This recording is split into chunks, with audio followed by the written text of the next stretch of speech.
چلے اسی تنخواہ میں سے جب بندہ بڑے بیٹے کی شادی کر کے بہو بیاہ کے لے آئے تو پھر بھی کام چلتا ہے، اور جب اس بیٹے کو اللہ بچے عطا کر دے تو اسی گھر میں، اسی آنگن میں، اسی چھت کے نیچے کام چلتا ہے۔ تو پھر تو مان جانا کہ چلانے والا تو نہیں، چلانے والا کوئی اور ہے۔ پھر تو مان جا کے چلانے والا کوئی تو اس وقت جب تنخواہ تیری لگی تھی تو کہتا تھا ابا ابھی میری شادی نہ کر، میں بیوی کو کیسے کھلاؤں گا؟ تو وہی شخص ہے جس کی چھت کے نیچے پھر 1.5 درجن پوتے بھی پل رہے اور گزارا ان کا بھی ہو رہا ہے۔ تو رزق کا ذمہ کس کا ہے؟ اللہ کا، اللہ کا ذمہ۔ اب ہمیں پتہ ہے پہلی بات تو پریشانی اس لیے اتار دینی چاہیے کہ ذمہ ہمارا ہے ہی نہیں۔ اب دوسری بات یہ کہ ذمہ داری کس کی ہے؟ اللہ حکیم بھی ہے اور علیم بھی ہے، حکیم بھی ہے اور جانتا بھی ہے اور اسے پتہ بھی ہے کہ دینا کس طرح ہے۔ اب ہم پتہ کیا کہتے ہیں؟ کہتے ہیں وہ جو بندہ پجاروں میں بیٹھا ہے وہاں اسے نہیں بیٹھنا چاہیے تھا، اور میرا حق تھا۔ تجھے زیادہ پتہ ہے کہ اللہ کو؟ بول کے بتانا کس کو پتہ زیادہ ہے؟ کیوں جی؟ تو آپ اصل ٹینشن پتہ کب لگتی ہے؟ جب بندے کہتے ہیں نہیں وہ پجاروں میری تھی، میرا حق تھا۔ وہ جب گزرتی ہے نا پاس سے مہران کے تو مہران والا ٹینشن بڑی لیتا ہے، حالانکہ اللہ کو زیادہ پتہ ہے کہ وہ حق۔ ایک بات اپنے ذہن میں یاد رکھ لیں، رٹ لیں کہ جو میرے لیے بہتر تھا میرے رب نے مجھے دے دیا، تو بات ختم ہو گئی۔ بس وصل اچھا ہے نہ فراق اچھا ہے، یار جس حال میں رکھے وہی حال اچھا ہے۔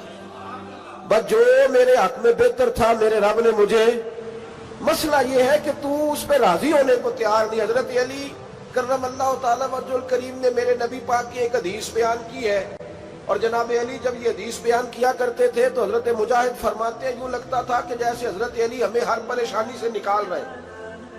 مولا علی شیر خدا رضی اللہ تعالیٰ عنہ فرماتے ہیں کہ مجھے میرے نبی پاک صلی اللہ علیہ وسلم نے ایک طریقہ دیا تھا ٹینشن فری ہونے کا۔ آپ فرماتے ہیں مجھے تو بڑا راس آیا ہے، تم بھی اگر کر لو گے تو تمہیں بھی فائدہ دے گا۔ کہا وہ کیا؟ حضرت علی کہنے لگے محبوب علیہ السلام نے فرمایا تھا لوگوں تم اللہ کے دیے ہوئے تھوڑے رزق پہ راضی ہو جاؤ، وہ تمہاری تھوڑی عبادت سے تم سے راضی ہو جایا کرے گا۔ بس تم 2 نفل بھی پڑھو گے تو اللہ راضی ہو جائے گا، تم 1 رکوع بھی سویرے اٹھ کے پڑھو گے تو وہ راضی ہو جائے گا، وہ تمہارے 313 درود شریف سے راضی ہو جائے گا، تم اس کے دیے ہوئے تھوڑے رزق سے راضی ہو جاؤ۔ ٹینشن اس لیے ہوتی ہے کہ ہم راضی نہیں جو اس نے ہمیں دیا ہے۔ وہ حال میں مزید کی جو دوڑ ہے نا، حال میں مزید کی، بے قدرہ کچھ قدر نہ جاتی، کیتی خوب تسلی ہو، دنیا دار پجاری زردے، کتیاں دے گل ٹلی ہو، بک بک روشن اکھیاں تکیو ویک حویلی کلی ہو، تے کوچ نصیر اساں جد کیتی پہ جانی تھر تھلی ہو۔ تو یاد رکھیں یہ جو ہے نا مصیبت کے مال آ کیوں نہیں رہا، وہ سامنے والا پلاٹ میرے گھر کے سامنے ہے گھر کے سامنے، پر رجسٹری میرے نام کیوں نہیں؟ یہ مصیبت سانس نہیں لینے دیتی۔ موٹر سائیکل کھڑی کرتا ہے نا جب آ کے دکان سے روٹی کھانے آتا ہے، دفتر سے گھر آتا ہے، کاروبار سے آتا ہے، تو جہاں موٹر سائیکل کھڑی کرتا ہے وہ ٹینشن بڑی ہے کہ کبھی میری ہو جائے نا یہ والی جگہ تو میں یہاں بھی بورڈ لگاؤں اپنے نام۔ اس نے مالی پریشانی پیدا کی۔ تو جس حال میں ہے، کیونکہ تو نے اپنا یہ حال خود نہیں بنایا، جس نے بنایا ہے وہ بڑا بہتر جانتا تھا کہ تو اسی حال میں اسے اچھا لگتا ہے۔ تو اسے اسی حال میں، ایک بزرگ تھے تو ان کی طبیعت بڑی علیل ہو گئی، بیمار ہو گئے، تو اللہ نے آزمائش دی تو کیڑے پڑ گئے وجود میں۔ ایک کیڑا یہاں سے کھا رہا تھا، اللہ والے بڑے راضی رہتے ہیں اس کی رضا پہ، تو کیڑا یہاں کھا رہا تھا تو نیچے گر گیا، تو بابا جی نے اٹھا کے پھر وہاں رکھ لیا، کہنے لگے جب اس نے تیری ڈیوٹی مجھے کھانے کی لگائی ہے تو میں اس بات پہ راضی ہوں، تو نیچے کیوں گرتا ہے؟ بس ٹھیک ہے کھا، جب اس نے تجھے ڈیوٹی جو تیری لگائی ہے۔ سالبہ بن عبد الرحمن ایک صحابی تھے، سالبہ غالباً نبی پاک صلی اللہ علیہ وسلم کی خدمت میں آئے، کہنے لگے یا رسول اللہ صلی اللہ علیہ وسلم غربت بڑی ہے، میرے لیے دعا کریں اللہ زیادہ مال دے۔ تو محبوب صلی اللہ علیہ وسلم نے فرمایا تو جس حال میں اچھا ہے وہ تیرے لیے بہتر ہے، اس میں تو ہے وہی حال تیرے لیے۔ مشکل ہے نا یہ جواب سننا۔ کہتے پیر صاحب فلان جگہ سے تویز آیا، وہاں تو وارے نے آرے ہو گئے، تو آپ کے ہاں؟ تو میں کہتا ہوں یہ تویز دینے والا اگر تویز دے کے امیر بناتا ہے تو پہلے خود کیوں نہیں بنتا؟ یہ خود تو 150 کا تویز بیچ رہا ہے، اپنی بیچارے کی حالت یہ ہے۔ اگر اتنا ہی تویز اس کا چلتا ہوتا تو پہلے 5 جو پجاروں اس کے دروازے پہ کھڑی ہوتی۔ عجیب چکر ہے اور عجیب جگہ لوگ الجھ گئے، سمجھتے ہی نہیں بات کو۔ یا رسول اللہ صلی اللہ علیہ وسلم دعا کر دے تو محبوب نے کیا فرمایا؟ فرمایا تو جس حال میں ہے نا وہ حال تیرے لیے بہتر ہے، اسی میں رہ۔ کہ نہیں حضور دعا کرے۔ فرمایا سال بعد تو باز آ جا۔ حضور دعا کرے۔ فرمایا تو باز آ جا۔ 2-3 دفعہ کا ضد کی، محبوب نے فرمایا جا پھر اللہ تجھے زیادہ پیسے دے گا۔ چند بکریاں خریدی، اتنی برکت ہوئی کہ بکریوں کے ریوڑ بن گئے۔ پھر کچھ بکریاں بیچ کے گائے خرید لی، ان کے بھی ریوڑ ہو۔ پھر کچھ اونٹ اونٹنیاں لے لی، ریوڑ ہی ریوڑ۔ پہلے 5 وقت مسجد میں آتے تھے، اب فجر اور عشاء رہ گئی۔ پھر مال زیادہ ہوا تو مدینے شہر میں کوئی جگہ ہی نہیں، مدینے سے باہر حویلی خریدی، پھر جمعہ ہی رہ گیا۔ جمعے کے جمعے آتے، زکوٰۃ کا حکم آیا۔ میرے نبی کریم علیہ السلام نے حضرت ابو ہریرہ کو بھیجا، فرمایا جا اسے کہہ تیری زکوٰۃ بنتی ہے 2.5%۔ 10 کروڑ روپیہ ہو تو کتنی زکوٰۃ بنتی؟ بھئی 1 کروڑ کی 2.5 لاکھ ہوئی نا، تو 10 کروڑ کی کتنی ہوئی؟ تو بڑی مصیبت ہے جب بینک سے میسج آتا ہے نا کہ 25 لاکھ نکل گیا تیرے اکاؤنٹ سے۔ بہت بڑی مصیبت، بڑی ٹینشن ہوتی ہے۔ ایک صاحب میرے پاس آئے، ان کی زمین اچانک مہنگی ہو گئی۔ اچانک پہلے کچھ 15-16 لاکھ کی ایکڑ زمین تھی، پھر وہ کروڑ کی ہو گئی۔ تو میرے پاس آئے، کہنے لگے وہ 10 کروڑ روپے بنتے ہیں تو زکوٰۃ، تو میں نے کہا آپ نے کیا کیا؟ ذری زمین پہ عشر آتا ہے، اس پہ زکوٰۃ نہیں آتی، تو آپ نے کیا کیا؟ کہنے لگے وہ کچھ سوسائٹی کے رول کے مطابق میں نے فائلیں وغیرہ لے لی ہیں، اب میں نا کبھی موقع آئے گا تو ان کو بیچوں گا۔ تو میں نے کہا اب تو آپ کا یہ مال ہو گیا بزنس کا، تو اب تو اس پہ زکوٰۃ آئے گی۔ 10 کروڑ پہ جب 25 لاکھ سنا تو کہنے لگے فوراً دینی پڑتی ہے کہ تھوڑی تھوڑی سے بھی کام چل جاتا ہے؟ تو میں ان کا چہرہ دیکھنے لگا، میں نے کہا نہیں وہ تو آپ کو پتہ ہے، ویسے حضرت عمر فرمایا کرتے تھے بانٹ کے نہ دو، کوشش کرو کسی ایک کو ہی دو، چلو کسی کا تو کچھ بن جائے، تو ایک کو ہی دینی چاہیے۔ کہنے لگے تو مطلب یہ ایسا ہی حکم ہے؟ میں نے کہا آپ کسی اور سے تحقیق کر لیں۔ اب یہ بھائی لیتے وقت نہیں تجھے ٹینشن ہوئی کہ 15 لاکھ کا کروڑ ہو گیا، تو اس وقت نہیں تو نے کہا کہ یا اللہ، تو یہ کیسی سوچ ہے مسلمان؟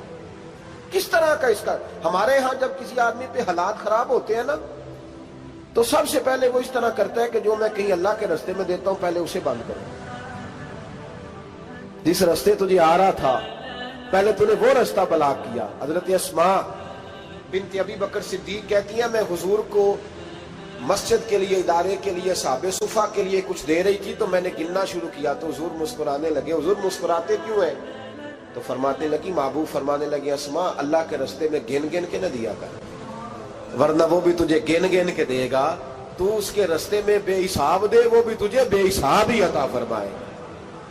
لیکن پہلے یہ والا پہلے دروازہ بند کرو، یہاں سے پیسے ختم ہو رہے ہیں۔ تو اس طرح کرنا بھائی، اس دفعہ سور ذرا گرمیوں والے نہ خرید، لیکن جو تو اللہ کے رستے میں دے رہا ہے اسے دیتا رہے۔ لیکن ہم اپنا نقصان کرتے ہیں، زیادتی کرتے ہیں اپنے ساتھ۔ میں نے آپ کو پہلے بھی بتایا تھا پیار کی بولی ہے، پھر بولتا ہوں۔ ایک بڑے بڑے پیار والے دوست ہیں، ایک دفعہ مجھے کہنے لگے کہ آپ کئی دفعہ اعلان کرتے ہیں تو مجھے اچھا نہیں لگتا، اور آپ ادارہ بھی بہت زیادہ بننے والا ہے، بڑی چیزیں میں دیکھتا ہوں جو ہوں تو بڑا نظام اچھا ہو جائے، آپ دعا کریں اللہ مجھے پیسے دے تو میں بڑے سارے خرچ کروں گا اس کے رستے میں۔ تو میں نے کہا یا اللہ اسے 10 کروڑ دے، یہ 9.5 کروڑ تیرے رستے میں دے دے گا۔ تو وہ چپ کر گیا، جس طرح آپ نہیں کر گئے سارے، چپ کر گیا وہ بھی۔ اس نے کہا جی نہیں جی انشاءاللہ کریں گے۔ تو میں کیا بھلے آجے تے دعا پہ ہوں دیا، ابھی تو وہ آئیں گے تو تب دیکھی جائے گی، تو یہیں اڑ گیا ہے۔ یعنی 9.5 کروڑ اللہ کے رستے میں خرچ کرنے کی دعا پہ بھی آمین کوئی نہیں کہتا کہ چلو آمین ہی کہہ دیں۔ تو میں کہا تینوں تے 50 لاکھ بچتا سی پیا، لیکن تو اس سودے پہ تیار ہے۔ جب یہ سوچ ہوتی ہے، یہ غلط سوچ ہے، یہ بات تو اگر تے مسکرانے والی، لیکن یہ سوچ صحیح نہیں۔ حضرت عثمان غنی رضی اللہ تعالیٰ عنہ کہتے ہیں جس وقت نبی پاک صلی اللہ علیہ وسلم نے اعلان کیا نا جنگ کے موقع پر کہ 800 سپاہیوں کا خرچہ چاہیے، کہتے ہیں میرے پاس 600 کا تھا۔ یہاں ایک روایت میں حضور نے 1000 کا اعلان کیا تو میرے پاس 800 کا تھا۔ جب 2-3 دفعہ نبی پاک نے اعلان کیا تو کہتے ہیں میں نے کھڑے ہو کے کہا یا رسول اللہ پورا 800 کی طرف سے۔ کہتے میں نے 200 سپاہی کا خرچہ ادھار اٹھایا لیکن پورے 2 مہینے نہیں گزرے تھے، رب کریم نے مجھے کئی گنا کر کے پیسے واپس عطا فرما دیے۔ پر بات تو یہ ہے کہ تیری وہاں لو لگی ہو، تو تجارت کرتا ہے ان لوگوں کے ساتھ جو کیا دے سکتے۔ تو سالبہ کے پاس حضور نے پیغام بھیجا، پہلے تو کہا تیرے لیے بہتر نہیں مال، جب اصرار کیا تو بڑی برکت ہو گئی، بڑا آیا تو فرمایا زکوٰۃ دے، 2.5% زکوٰۃ ہے۔ اب جب سوچا کہ 5 اونٹوں پہ ایک بکری جائے گی اور بڑا سارا مجھے دینا پڑے گا، اب جب غور کیا تو یہ تو نہ کہا کہ میں نہیں دیتا۔ حضرت ابو ہریرہ سے کہنے لگے نبی کریم علیہ السلام کی خدمت میں عرض کرنا کہ میں خود آؤں گا۔ حضرت ابو ہریرہ نے آ کے عرض کی یا رسول اللہ صلی اللہ تعالی علیہ وسلم، حضور وہ کہتے تھے میں خود آؤں گا، تو کہتے ہیں محبوب نے ٹھنڈی سانس لی، فرمایا اسے کہا تھا کہ تیرے لیے مال بہتر نہیں، اب ہلاک ہو گیا، ہائے افسوس ہلاک ہو گیا۔ ان کو بھی تھوڑی دیر کے بعد احساس ہوا کہ یہ میں نے کیا کیا، نبی پاک کوئی کہہ دیا نہیں ہے، حضور کو کہہ دیا بعد میں آؤں گا۔ اب دوڑے آئے، عرض کی حضور میں سارا کچھ لے کے آئے ہوں، قبول کر لیں۔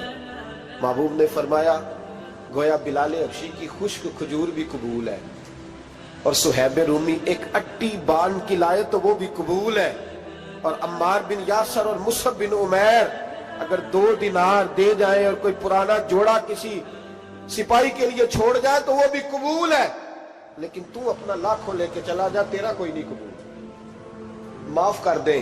فرمایا جا معاف کیا، پر پیسے لے کے نہ آنا۔ اگلے سال پھر آئے، بندے ہوئے ہاتھ ہیں، محبوبہ میں دولت کا کیا کروں گا، آگ لگانی ہے، قبول کر لیں۔ فرمایا تو لے جا، تیرا نہیں قبول، گرا جو ان کی نگاہ سے وہ سنبھل نہیں سکتا۔ حضور نے وصال ظاہری کیا تو جناب صدیق اکبر کے پاس آئے، لاکھوں کا مال، ابو بکر قبول کر لو، تو جناب صدیق اکبر کہنے لگے اس کا کر لو جس کا نبی نے نہیں کیا، چل جا کوئی نہیں چاہیے۔ حضرت عمر کے زمانے میں قحط پڑ گیا، بارشیں نہیں ہوتی، غلہ نہیں ملتا، حالات خراب ہے، مالی طور پہ بحران آ گیا، غربتیں، مجبوریاں، تکلیفیں، آ کے روئے، عمر میرا قبول کر لو، مجھے معافی تو مل گئی تھی نا۔ فرمایا معافی اپنی جگہ پہ، پر جس کا مصطفیٰ نے قبول نہیں کیا۔ بہت سارے لوگوں کو پتہ ہی نہیں کہ ان کا قبول ہی نہیں ہوا، اور وہ الجھے ہوئے، انہیں خبر ہی نہیں کہ اصل بات کیا ہے۔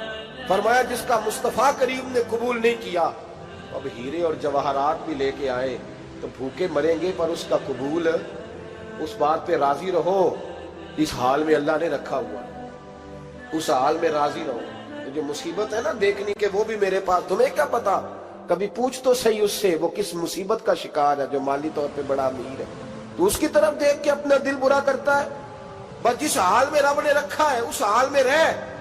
حضرت عثمان غنی کے زمانے میں تو وہ وصال کر گئے، لیکن بھائی تو جس حال میں تیرا رب تجھے رکھتا ہے اس حال میں رہ، تیری مالی پریشانیاں ختم ہو جائیں گی۔ میں نے پہلے بھی شاید آپ کو ایک دفعہ کہا تھا، میں تعلیم سے فارغ ہوا تو میرے ایک استاد اور میرے کچھ دوست کہنے لگے افریقہ آ جائیں آپ، وہ بہت بڑا ادارہ ہے، اس کو چلائیں، اس کو سنبھالیں۔